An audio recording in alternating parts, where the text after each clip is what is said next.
The sun rises over the Dead Sea like the opening of an eye that has been closed for 2,000 years. Below, the water lies flat and silver, the lowest point on the surface of the earth, a place so dense with salt that nothing lives within it. No fish, no reed, no memory of the sea it once was. The air is dry enough to crack stone. The heat, even before dawn fully breaks, presses against the skin like something with intent. And there, rising from the desert floor in a single impossible column of limestone, stands Masada. 400 meters above the valley, isolated on every side by cliffs so sheer that even now, with modern paths and iron handrails, the ascent takes the breath from a visitor's lungs. The rock is not merely tall. It is severed from the world, a plateau cut loose from the earth by erosion across millions of years, shaped by time into something that looks, from a distance, like a fortress that nature itself designed for a king who feared everything. And one king did. His name was Herod.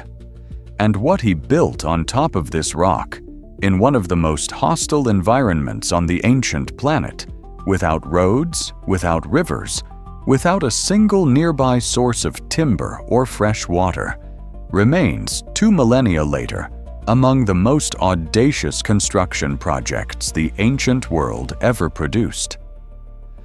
This is not a story about faith, though faith moved through it. It is not a story about war, though war consumed what Herod built. It is a story about the intersection of genius and paranoia, about what a man will do when he possesses absolute power and absolute fear in equal measure. It is the story of Masada's northern palace, how it was conceived, how it was built, and what it tells us about the mind that demanded it. To understand why Herod built at Masada, we must first understand what Herod was. Not what legend made him, not what the Gospel of Matthew calls him, not the theatrical tyrant of Sunday school narrative, but the actual figure who ruled Judea from 37 BCE to 4 BCE under the shadow of Rome. Herod was, by birth, an outsider. His father, Antipater, was an Idumean, a people from the region south of Judea, recently converted to Judaism, but never fully accepted by the Jewish population they now lived among. His mother was Nabatean, from the great trading kingdom centered at Petra. Herod was, by the standards of the Jerusalem establishment, foreign blood wearing a Jewish name. The high priestly families who controlled the temple regarded him with barely concealed contempt. The Hasmonean dynasty, whose last survivors he would eventually destroy, saw him as an upstart backed by Roman swords. Rome was everything. Rome gave Herod his throne. In 40 BCE, the Roman Senate, at the recommendation of Mark Antony and Octavian, the 2 most powerful men in the world, formally declared Herod king of Judea. It was an extraordinary moment. A client king manufactured by the empire, imposed upon a people who had not voted for him, secured by legions that were not his own. When Herod finally captured Jerusalem 3 years later, after a brutal siege, he entered a city that despised him. He would spend the next 33 years trying to solve that problem, and never fully succeeding. His solution was construction. Herod built on a scale that no ruler of Judea had ever attempted. He rebuilt the temple in Jerusalem, not repaired, not expanded, but essentially dismantled and reconstructed into something the ancient sources describe as a wonder of the world, its white limestone gleaming so brightly in the morning sun that travelers approaching from the Mount of Olives sometimes mistook it for a snowfield. He built the harbor city of Caesarea Maritima from nothing on a flat coastline, installing an artificial harbor with breakwaters extending hundreds of meters into the Mediterranean, an engineering feat that required his architects to discover that Roman concrete hardened underwater. He built Herodium, a palace fortress shaped like a volcano, which he constructed by literally moving a hill. He built at Jericho, at Sebasta, at Masada. The archaeologist Ehud Netzer, who spent decades excavating Herodian sites and who would ultimately give his life doing so, dying in 2010 from a fall at Herodium, described Herod's building program as the expression of a man who understood that architecture was politics. Every palace was a statement of legitimacy. Every fortress was a hedge against the future. Every public building was a bid for the admiration of a population that would never fully embrace him. Masada was something different. Masada was personal. The rock had a history before Herod. The first-century historian Flavius Josephus, our primary literary source for this period, records that a Hasmonean king, the dynasty Herod had displaced, had first fortified the plateau and stored supplies there. Josephus calls it a refuge prepared against siege. The Hasmonean name for it is lost, but the strategic logic was clear even then. A place this high, this isolated, this difficult to approach could be held by a small garrison against an army many times its size. Herod understood that logic intimately. He had experienced it himself. In 40 BCE, when the Parthian invasion swept through the Levant and temporarily displaced the Roman-backed order, Herod found himself suddenly without support. Cleopatra was scheming against him. His enemies in Jerusalem rose against him. With his family, his mother, his sister Salome, his promised wife Mariamne and her family, he fled southward in a desperate convoy, fighting rearguard skirmishes along the road. According to Josephus, when the situation became untenable, Herod directed his family to the safety of Masada's heights, while he continued alone toward Rome to seek military support. He left perhaps 800 soldiers to defend them on the plateau, along with enough provisions to sustain a siege. He was 23 years old, the only adult male in a family surrounded by enemies, trusting the lives of everyone he loved to a rock in the desert. He would never forget what that felt like. When Herod returned, with Rome's backing, with legions, with a kingship decreed by the Senate, he never forgot Masada either. He would build there twice. The first campaign, in approximately 35 BCE, produced a basic fortification system, a casemate wall encircling the plateau's rim, storehouses, cisterns, a modest palace. Functional, defensive. The work of a king establishing a fallback position. The second campaign, the one that produced the structure that still leaves archaeologists and architects speechless, came sometime in the 20s BCE, as Herod's power was at its height and his paranoia was deepening in parallel. He expanded everything. He added a second palace complex on the western side of the plateau. He enlarged the storehouses to hold enough food and water for years of siege. He built a bathhouse of Roman design. He ordered mosaic floors. And on the northern tip of the plateau, where the rock tapers to a point and the cliff falls away on three sides, he built the northern palace. Stand today on the edge of that northern promontory and look down. The drop is vertical. The valley floor, so far below that the shrubs dotting it look like mold on bread. The wind at this point comes from the north, from across the Dead Sea, and it is constant, cool even in summer, carrying the mineral smell of salt water from 400 meters below. It is one of the most dramatically situated viewpoints in the Middle East. Herod did not build a watchtower here. He did not build a barracks, a storehouse, or a signal station. He built a villa. A hanging villa, suspended across 3 natural terraces carved into the cliff face, the 3 levels connected by internal staircases cut through the living rock. The upper terrace held the main residential quarters. The middle terrace, a circular platform projected on an artificial fill supported by retaining walls, held a circular colonnade, a kind of suspended pavilion hovering above the abyss. The lower terrace, the most vertically dramatic of the 3, contained a bathhouse of extraordinary completeness: changing room, cold bath, warm room, hot room, the entire Roman bathing sequence intact, with mosaic floors and painted frescoes whose fragments still show red and yellow geometric patterns.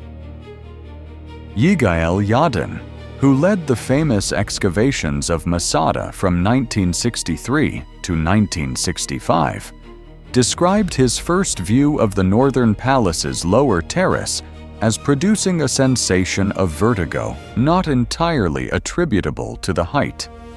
The palace did not merely occupy the cliff, it embraced it.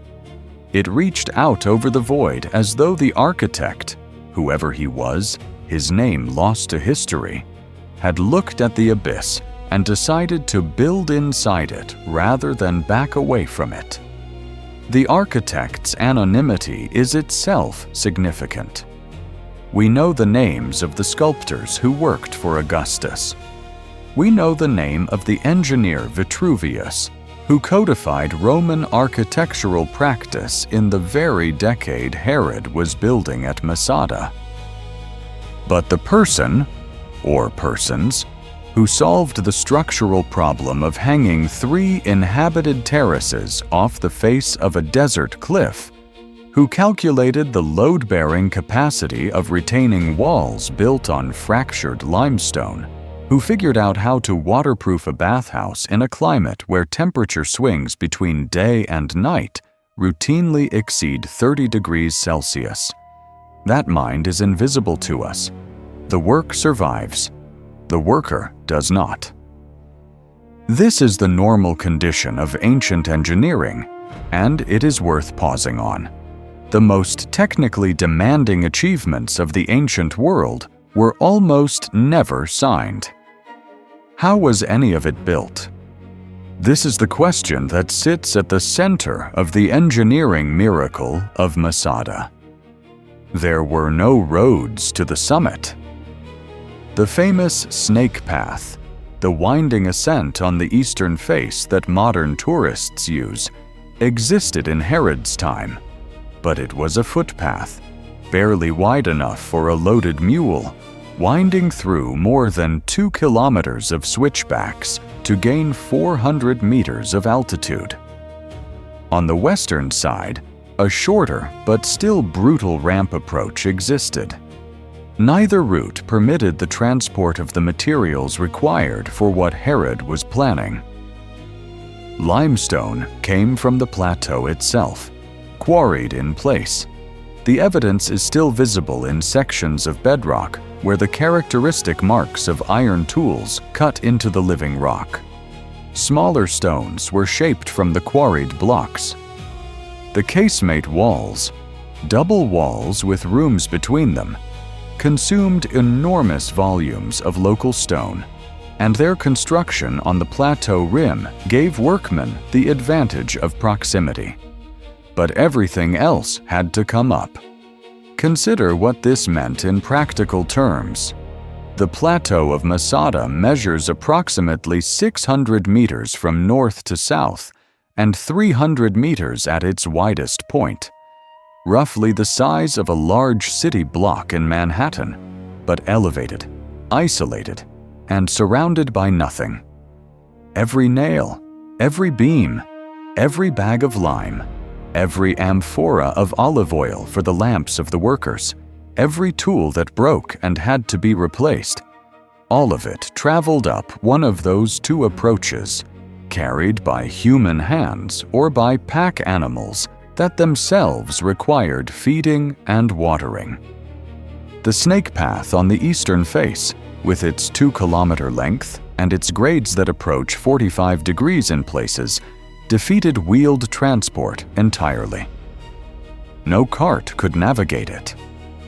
The western approach was shorter but still brutal, and it too required that loads be broken into units manageable by a single person or a single animal. Ancient construction economists, a field that exists in the margins of classical archaeology, have attempted to estimate the labor hours embedded in Masada's construction. The calculations are necessarily approximate, but the orders of magnitude are illuminating. The cistern system alone, cutting through limestone to create chambers of the volume involved, moving the spoil out and down the cliff face, then plastering every surface to waterproofing standards. This represents, by conservative estimate, hundreds of thousands of person-days of labor. The walls, the palaces, the storehouses, the baths, add them together, and the number climbs into millions of person-days. Compressed into what the archaeological record suggests was a construction window of perhaps a decade, this implies a sustained workforce of thousands, present on or near the plateau continuously. Timber for roof beams and scaffolding came from somewhere far away. The Judean desert produces no trees of construction quality. Josephus mentions cedars in the context of Herodian building elsewhere, which suggests Lebanon as a source. Timber floated down the Mediterranean coast and transported overland to the western approaches. Lime for mortar and plaster had to be burned from limestone in kilns, some of which were established on the plateau.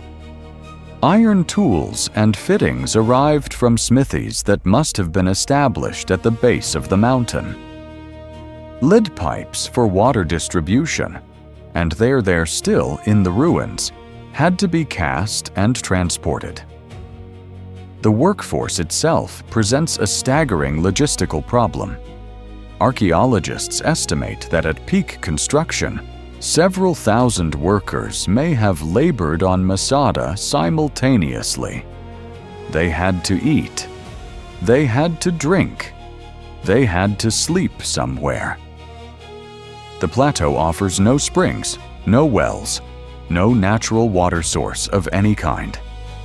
In a landscape where summer temperatures regularly exceed 40 degrees Celsius, a workforce without water dies within hours.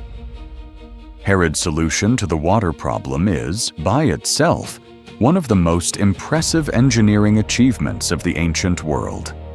He built 12 cisterns, not small cisterns, vast underground chambers, some of them capable of holding more than 4,000 cubic meters of water each. In total, the Masada cistern system could hold approximately 40,000 cubic meters, enough to sustain a substantial population for years without rainfall. The cisterns were cut directly into the rock face on the lower northern slope of the mountain, below the plateau rim but above the valley floor, arranged in 2 rows. They were fed not by rainwater collected on the plateau. There is not enough rain in this desert for that, but by an aqueduct system that channeled flash floodwater from 2 nearby wadis, the seasonal stream beds that run in the mountains to the west. The engineering logic is elegant under inspection, but its execution required decisions that still impress modern hydrologists. The aqueduct channels had to be graded with sufficient slope to move water quickly. Flash floods are violent and brief, and the window for capture is narrow, but not so steep that the flow would erode the channel walls. The channels had to be sealed against seepage in a landscape where the soil is largely sand and gravel, and the entry points into the cisterns had to allow for settling, so that the sediment carried by flash floodwater, the fine silt that would otherwise accumulate and eventually fill the chambers, would drop out before the water entered storage. These are not intuitive engineering solutions. They represent either a tradition of water management knowledge imported from elsewhere, or a process of trial and error conducted over years of construction, or both. When it rained in the Judean highlands, which happened a few times a year, briefly and violently, the runoff flowed into the wadis and was directed by Herod's engineers into channels that carried the water to the cisterns.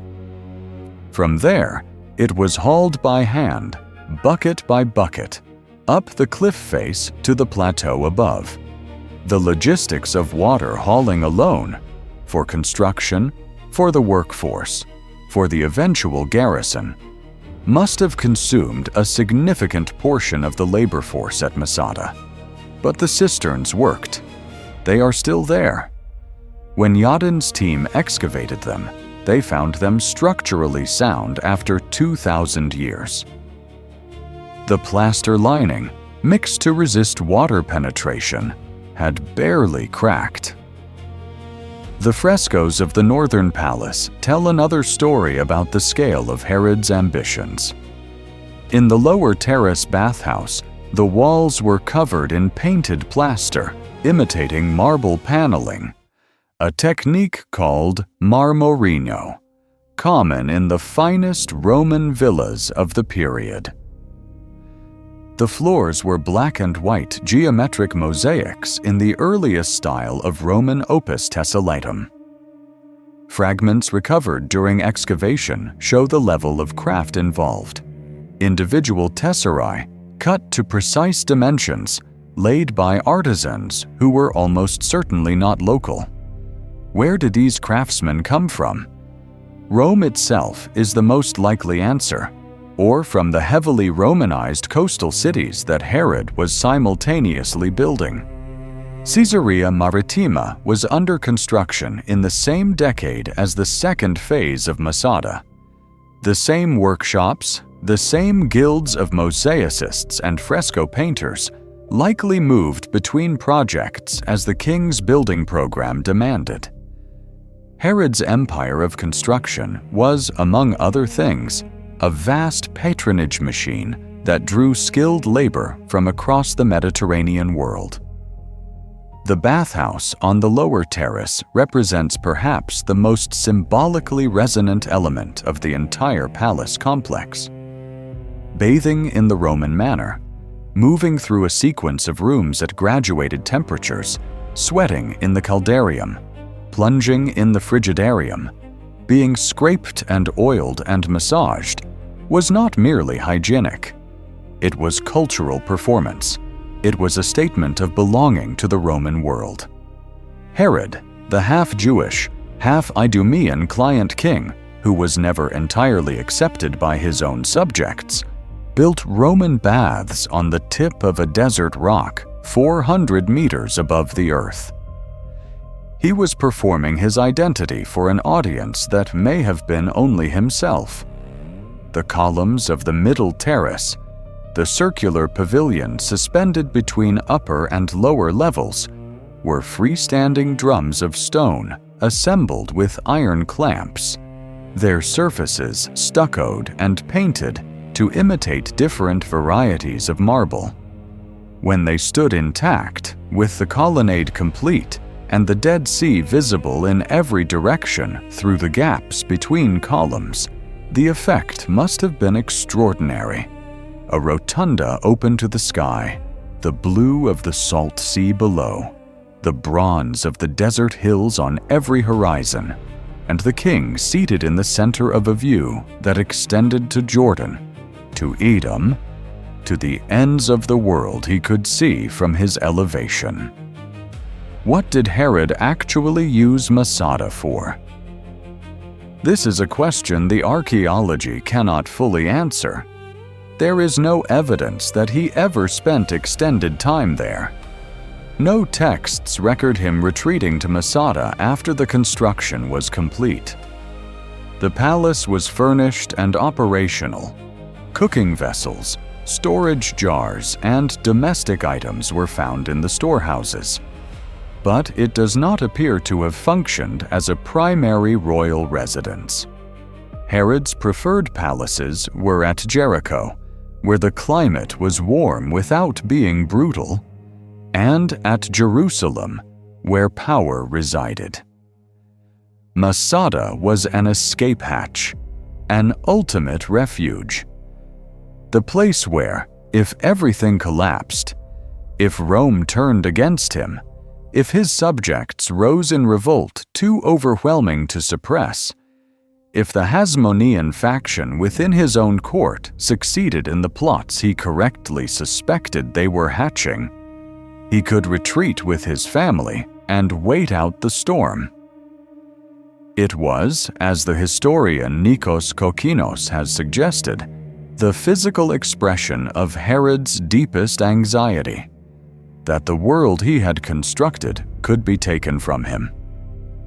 The anxiety was not irrational. It was, in fact, historically informed. The Hasmonean dynasty that Herod had displaced had itself risen to power through violence and been destroyed through violence. The Seleucid Empire that preceded it had fallen. The Persian Empire before that.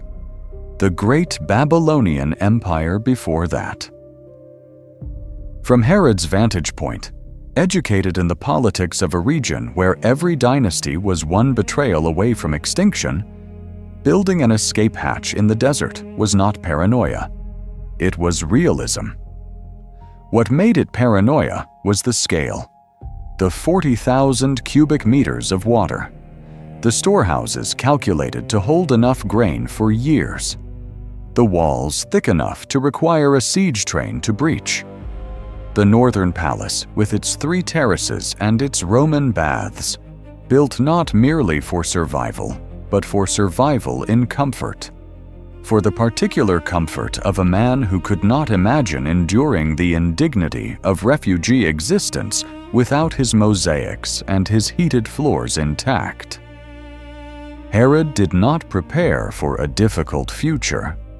He prepared for a comfortable future in a difficult place.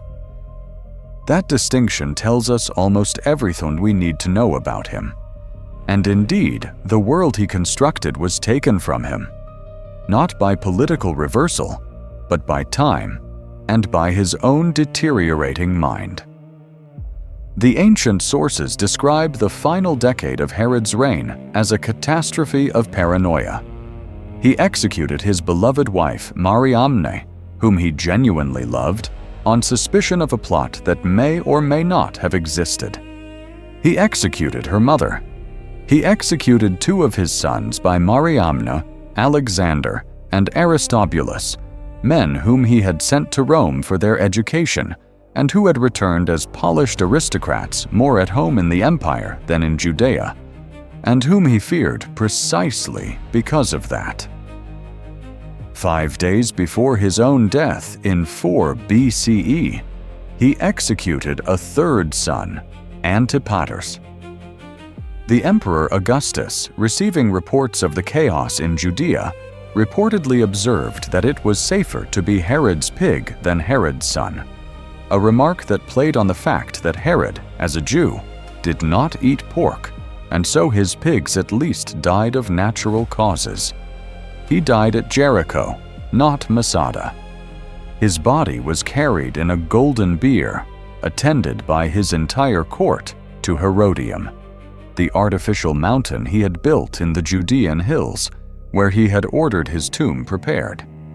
Yadin believed the tomb was there, concealed under debris, but never found it.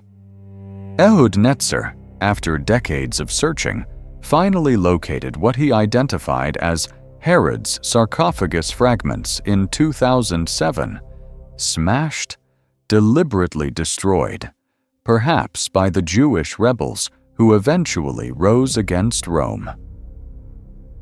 Even in death, Herod's legacy was contested. Masada itself outlived its builder by 7 decades. When the Great Jewish Revolt against Rome erupted in 66 CE, a group of Jewish rebels, Josephus calls them Sicarii, a term meaning knife men, the most radical faction of the insurgency, seized the fortress from its Roman garrison and held it. They found Herod's storehouses stocked, his cisterns full, his walls intact. The palace became a refuge again, exactly as its builder had intended, though for occupants he could not have imagined. They held it for 7 years after the fall of Jerusalem in 70 CE.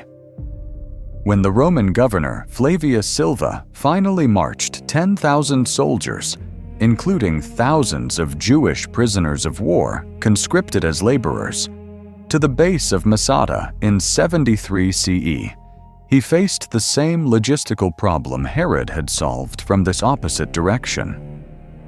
How do you get an army up a cliff?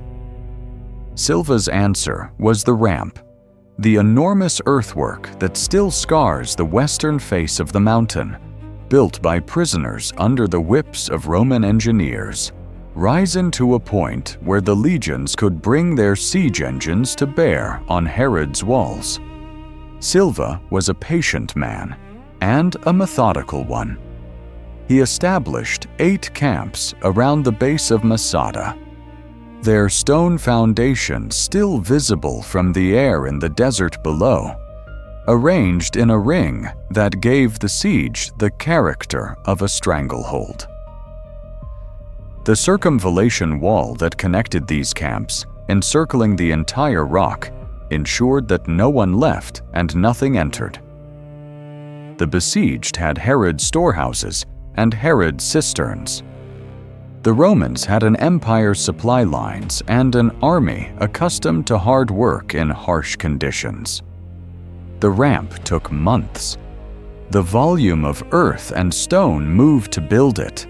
Estimates run into the hundreds of thousands of cubic meters, rivals the construction achievements of the very fortress it was meant to defeat.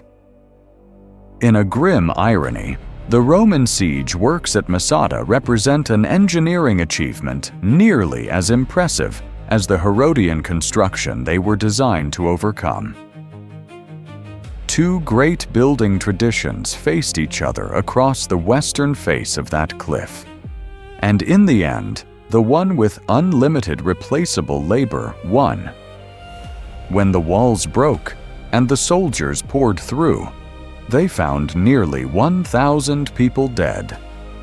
Josephus records a final speech by the Sicarii leader, Eleazar ben Yair, and describes a collective decision. Rather than face enslavement, the defenders killed their families and then themselves.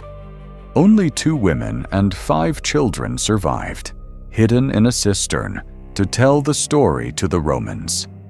The palace on the northern tip was silent. The mosaic floors were cracked. The frescoes were fading. The columns of the middle terrace were beginning their long, slow collapse toward the valley floor. What Yadin found when he excavated, what the Israel Antiquities Authority continues to study and preserve today, is not merely a ruin. It is a document written in stone, plaster, and iron about a specific human mind at a specific moment in history.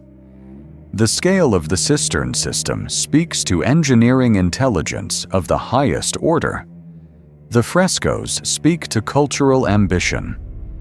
The position of the northern palace, hung over the void with its bathhouse and its colonnades, speaks to something harder to name. A kind of defiance, perhaps, or a refusal to accept that the desert imposed limits. But the document also speaks in silences. The storerooms were full when the Sicarii arrived, as Josephus records. Enough food for years, the grain still edible after Herod's engineering had kept it dry and sealed from vermin. The cisterns were full. The walls stood. Everything Herod had designed for one kind of survival served, decades after his death, an entirely different kind of survival, carried out by people he would have despised. His fortress protected a community he would have had executed. His cisterns watered a resistance he would have crushed. The irony is not incidental. It is structural, embedded in what it means to build for the future when you cannot know who the future belongs to. Herod the Great was not a man history has treated kindly, and not without reason.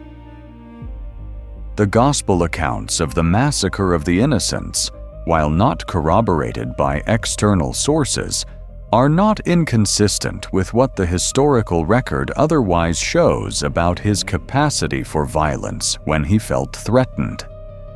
He was cruel in the manner of men who have learned that cruelty is the currency of survival. He was brilliant in the manner of men who have never been permitted to be merely adequate. He was afraid in the manner of men who have seen how quickly everything can be taken away.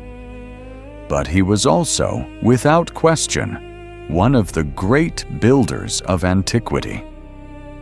The Temple Mount platform he constructed in Jerusalem, the retaining walls that still surround it, including the section known as the Western Wall, is among the most enduring architectural achievements of the ancient world. And Masada, rising from its desert plateau above the Dead Sea, its cisterns still intact, its mosaics still visible beneath the dust of centuries, is the most direct window we have into the mind that built all of it. He wanted a place from which he could not be dislodged. He wanted a place where water would never run out, where walls would not fall, where the world below could not reach him.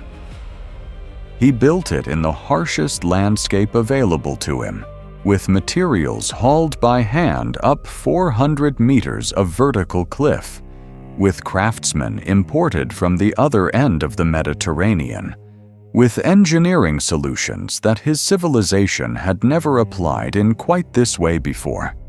And then he never retreated there. He died elsewhere, in a bed, surrounded by a court that feared him and a family he had decimated.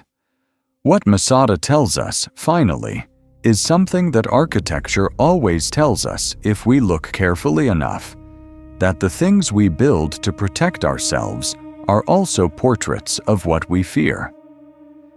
Every cistern Herod cut into that limestone cliff is a testimony to his terror of thirst.